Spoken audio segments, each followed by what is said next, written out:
Hi, welcome to Ninja Monkey. I'm Nathan, and today I thought I'd talk to you about souvenirs. What are the best type of souvenirs that you should purchase when you're traveling around Japan? I've traveled around Japan as a tourist many times throughout most of Japan now, and through a lot of trial and error, I've learned what I think might be the best, the easiest, the cheapest souvenir that there is for you to purchase. So let's dig into it. Let's go.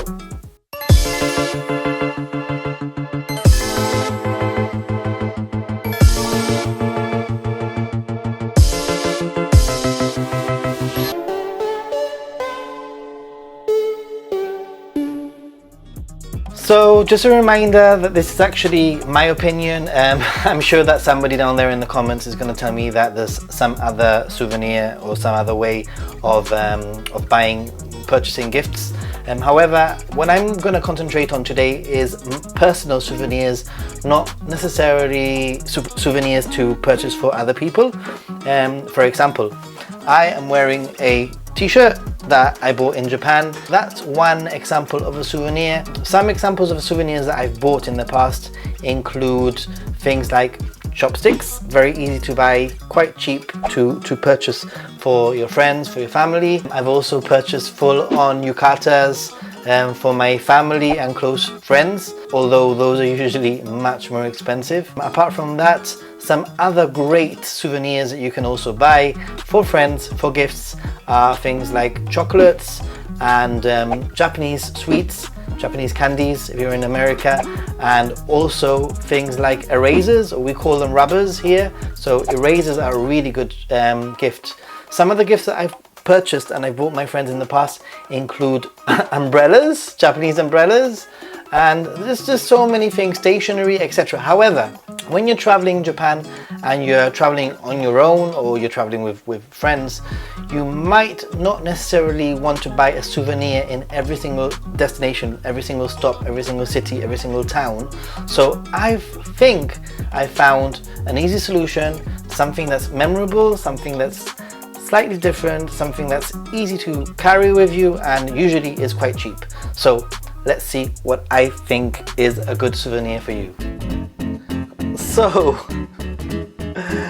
I am talking about pin badges or badges, and actually I've got loads of pin badges because I discovered that actually it was much easier to purchase a pin badge, put it in your backpack, put it in your pocket, and usually it's very easy to find a pin badge wherever you go. And if you can't find the pin badge from where you're visiting, then you can just buy a generic pin badge and just remember that that's from the place that you're visiting. So I thought it would be quite interesting for us to go through my pin badge collection and show you some of the pin badges that I found, where I found them, where I've purchased them, and maybe tell you some little stories of some of the places. So let's check out the first pin badge. Pokemon Center Tohoku. There we go. So this pin badge is actually from Sendai. Sendai, I guess it's sort of like middle north of Japan. And I went into the Pokemon store and I saw this pin badge. And even though it doesn't say Sendai, I remember that this is from Sendai. So that's my Sendai pin badge.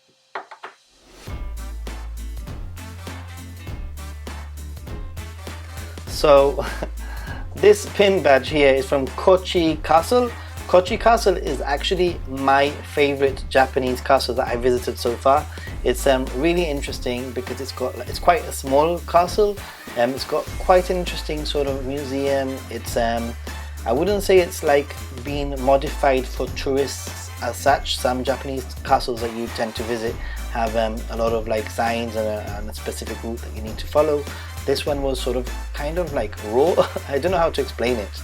And when you actually travel up to the top of the castle, there's a really nice open area with a really cool view of Kochi city. Kochi is in Shikoku? Yeah, Kochi is in Shikoku, and I'll put a link to all of the different places that I visited in the description below so you can check it out. Kochi. I'm not going through this in chronological order. I'm just picking up a pin and explaining and showing you the pins. So this one is from novorobetsu in Hokkaido. Novorobetsu being famous for its hot springs, for its onsen. I managed to find this one. It's got a little like demon picture, because novorobetsu is actually sort of famous for like having like a demon theme. It's kind of an interesting place to go to. I really enjoyed the area with all the hot springs and with a really cool pond which you can walk to, like a little hike that I discovered. So again, novorobetsu, I bought this pin in novorobetsu. So this pin is kind of interesting because this one I bought in Yuda Onsen, and Yuda Onsen I didn't know was famous, I believe, for Detective Conan, I believe is called, the anime is called. I've never actually watched it before, but when I was in Yuda Onsen, I discovered that this character was from that specific place, and obviously I bought a pin badge to remind myself of my little trip in Yuda Onsen, and also remind myself that this character is from Yuda Onsen. So pretty neat, I think. So this pin badge is actually one of my favorite pin badges because it's from Hiroshima, and it's a crane, and a crane is basically has become a symbol of peace. And I have a little story to tell, and that is that once on my first trip to Japan, I was on the Shinkansen and on the way to Hiroshima from Kyoto, and there was a Japanese person sitting next to me building or making a little crane, a little like sort of crane, origami crane, which I still have. And he spent probably 45 minutes, perfecting the crane, making the crane and folding it all together. And never did he speak to me. He never actually interacted with me. But as I was getting off the train, he gave me the crane, like as a gift. And it's those little things that will always stick with me. These little things, these random things that happen that serve as a memory. And this pin badge is a perfect example of Hiroshima being the peace city, and also reminding me of that little story of the crane and the man that made a crane for me. I'm actually going to go and find that crane so I can show you. Whoop, it's a little bit dusty, but so this is the crane that was given to me and built by the person that was traveling next to me on the Shinkansen. I actually have two pins from Mount Fuji.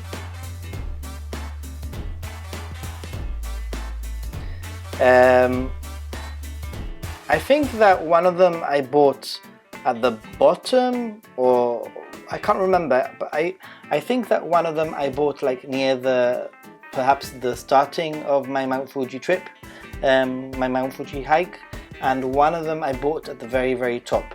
So I don't know, when you travel to Mount Fuji, and you climb Mount Fuji, it's such a special experience and such a special place that definitely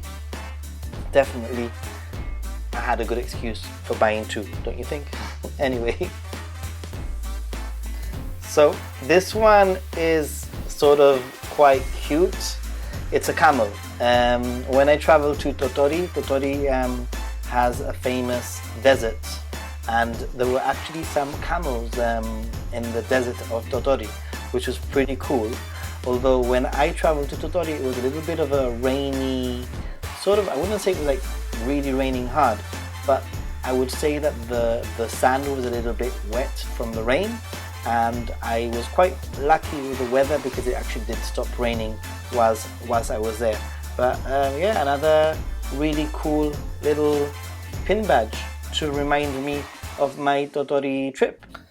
This might be one of my favorite, most incredible places that I visited in Japan, Yakushima.